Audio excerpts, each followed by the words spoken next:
What's up? What's up? What's up? It's your man Chaz Ellis once again, and this post had people up in arms.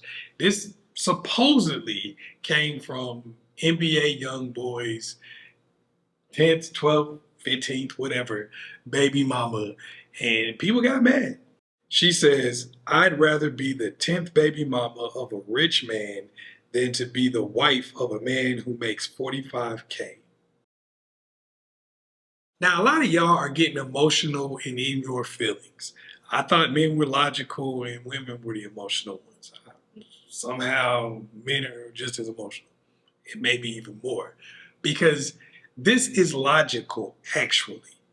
All right, NBA Youngboy is a multi-millionaire. Whatever you want to believe about him, whatever you want to think about him, like she said, baby of a millionaire, which means the way the system is set up now, it rewards people who can get pregnant by people who got money. So she can make $40,000 a month if she gets the right baby daddy. A person who makes 45K a month, a person who makes 45K a year, can't give her 40K a month. That's not possible. The math ain't mathing. It don't work that way. A person who makes 45K a year can't give her 3K a month because you can't give her damn near all your money. Then you got to pay taxes also. Maybe you got to pay state taxes. You got to pay unemployment insurance, Medicare, all of these different things that come out of your check that you would have to pay in order to be able to give her even $2,000 or $3,000 a month. If you only make 45K, that would even be difficult. But she can just have a baby real quick, and from then on, her life is set because she had it by a millionaire, a multi-millionaire. I mean, just her logic is undeniable.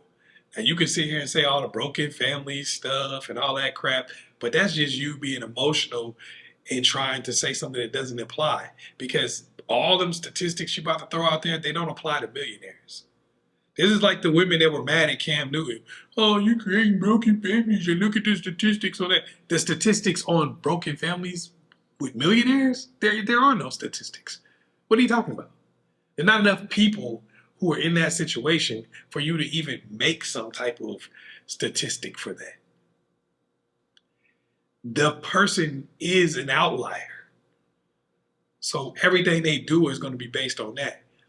I'm not saying what they're doing is right or wrong. I'm saying if you stop being emotional and just look at the logic, if you want to change this mindset, you got to change the law.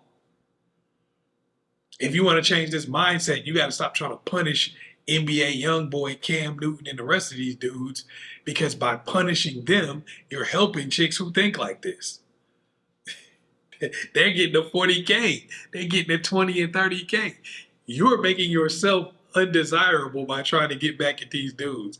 Why wouldn't a girl go have Cam Newton's baby rather than have yours if you're making 40, 50 grand a year when she can get 40, 50 grand a month off of Cam Newton? That's just math. Anything else is emotional.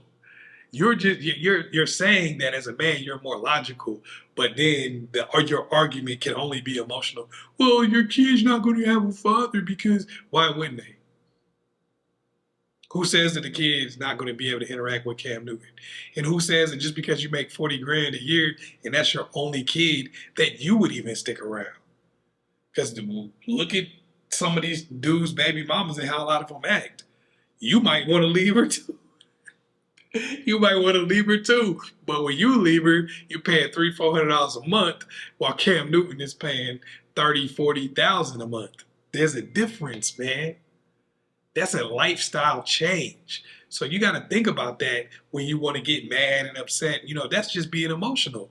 But from a logical perspective, if you want to look at this situation, the overall system has to change. Otherwise, this is going to become the prevailing attitude.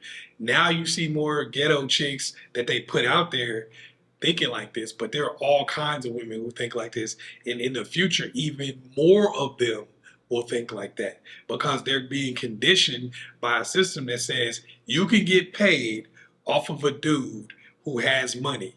You cannot get paid off of a dude who doesn't have money. Him being there for your kid and all that kind of crap, that's not going to override money. I'm just being real.